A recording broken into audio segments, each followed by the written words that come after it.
Kita malu juga nih, DPR ini nggak ada harganya gitu loh. Ada tambahan. Saya minta jangan dihentikan dulu, Ketua ya. Saya ngatur Pak, Anda keluar. Mungkin nggak beragama dia nih kali. Dari HDP kan Bapak yang hadir kemarin Pak, kok nggak Anda laksanakan Pak? Oke, izin saya boleh ya. Assalamualaikum warahmatullahi wabarakatuh. Bapak pimpinan, Bapak-Bapak sekalian, Pak Bupati, Pak Kapolres, Pak Direskrim, dan Bapak-Bapak semua yang hadir. Yang pertama saya ingin sampaikan sebelum saya menjawab Pak Ketua ya. Di luar itu ada warga dari klaster Pasana. Bukan urusan Anda, bukan urusan Anda. Anda jawab atau Anda yang keluar? Saya jawab, saya perlu sampaikan gitu. Ya, Yang nggak perlu. Jawab saja yang saya tanyakan. Mengapa Anda tidak laksanakan keputusan Komisi 3? Oke, saya jawab itu dulu ya.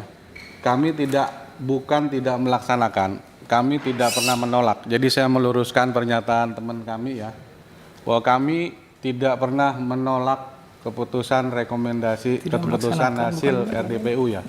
Tapi tidak melaksanakan gitu loh. Keputusan tersebut sampai saat ini belum bisa dijalankan karena ada kendala. Kendalanya ini nanti kita bisa sampaikan dalam pertemuan ini. Nah, sebelum melanjutkan itu, Pak Ketua ya, ini kan forum rapat dengar pendapat ya. Kita semua dimintai pendapatnya untuk mengambil keputusan agar masalah yang ada bisa diselesaikan secara objektif dan jernih. Anda selesai ya, Pak. Di Undang-Undang MD3, saya nih, Ketua Komisi 3, pimpinan Komisi 3 memimpin rapat mengatur lalu lintas jalannya persidangan. Ya. Jadi kalau saya sampaikan, Bapak jawab yang menjadi pertanyaan tadi, Bapak jawab saja Pak, jangan di luar topik itu Pak. Ya, saya sudah jawab ya.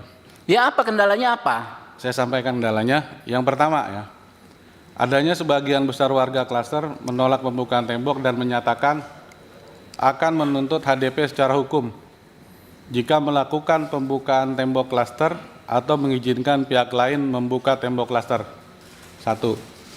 Yang kedua, pernyataan penolakan tuntutan secara hukum dari warga tersebut disampaikan secara tertulis kepada HDP melalui surat tertanggal 12 Oktober 2024. Ya, itu hal yang sama dengan poin pertama ya. Terus selanjutnya. Tapi ada tambahan. Saya minta jangan dihentikan dulu, Ketua ya. Saya ngatur Pak.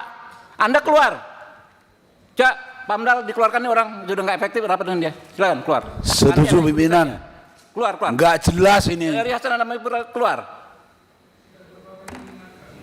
Anda udah diingatkan ketiga kali. Mungkin nggak beragama dia nih kali. Pak, dikeluarkan Pamdal, panggil Pamdal dikeluarkan nih. Ini menghalangi pembangunan musola Anda nih. Iya, ya, siap. Ya, siap.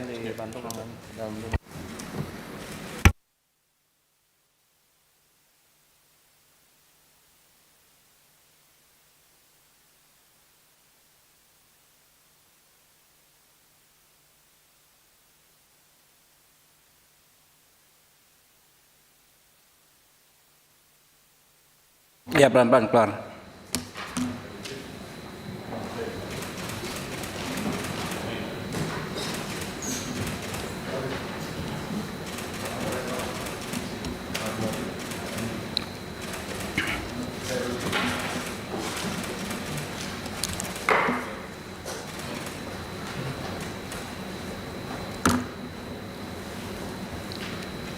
Ya, jadi Pak Bupati, ya Pak Dirkrim Ibu Kapolres, persoalannya ini sederhana sebetulnya dan sudah ada solusinya. Tinggal dikasih pagar melingkupi semua musola atau dikasih pintu pembukaan ke musola. Dan itu kan mereka juga sepakat waktu rapat yang kemarin.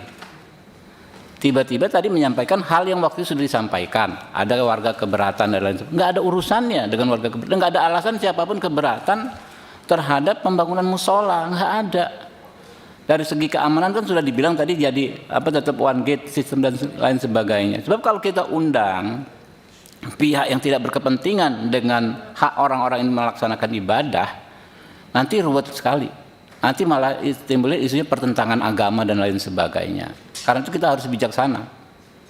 Kita tadi kita keluarkan karena sudah melanggar tatib, Pak. Di tatib itu kan pimpinan rapat mengatur lalu lintas persidangan. Tadi malah dia yang mau ngatur lalu lintas persidangan dan sudah tidak efektif lagi. Dan pengembang harus mengikuti putusan DPR, Pak. Jangankan pengembang, kita semua ya, namanya putusan DPR itu mengikat gitu, Pak. Ya tinggal pelaksanaannya seperti apa ya. Dan kalau ada pihak-pihak yang menghalangi ya pelaksanaan putusan DPR dan menghalangi orang-orang untuk beribadah, itu kan ada konsekuensi hukumnya. Tinggal kita tegakkan hukum saja. Bapak nanti Pak Bupati dari segi administrasi, Pak Iman Bu Kapolres ya kan dari segi hukum pidana. Itu ada pasal 303 di KUHP yang baru, barang siapa dengan kekerasan atau ancaman kekerasan menghalang-halangi orang untuk melaksanakan ibadah bisa dipidana. Tinggal begitu saja saya pikir. Mungkin ada penjelasan dari Pak Bupati. Silakan. Bismillahirrahmanirrahim. Assalamualaikum warahmatullahi wabarakatuh. Yang saya hormati Ketua Komisi 3 DPR RI, Bapak Dr. Habibur Rahman, beserta seluruh anggota Komisi 3. Di sini ada Pak Sekda, ada Bu Kapolres, dan ada Kepala Kepolisian Daerah Metro Bekasi, dan juga saya juga didampingi oleh warga dari perumahan klaster Havana. Alhamdulillah Pak, kemarin karena ini tidak kunjung selesai Pak, akhirnya beraudiensi ke kantor saya Pak, dan saya temukan waktu itu ada dari pihak perumahan, warga yang Mushola Ar-Rahman, dan ada dari Paguyuban Pak.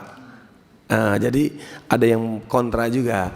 Nah, dari situ saya gambarkan yang dari Bupati nonaktif Bupati Ade kan sudah dijelaskan tuh.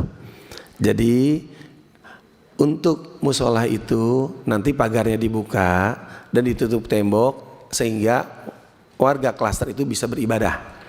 Dan waktu kuasa hukumnya berbicara, kita hanya meminta pintu.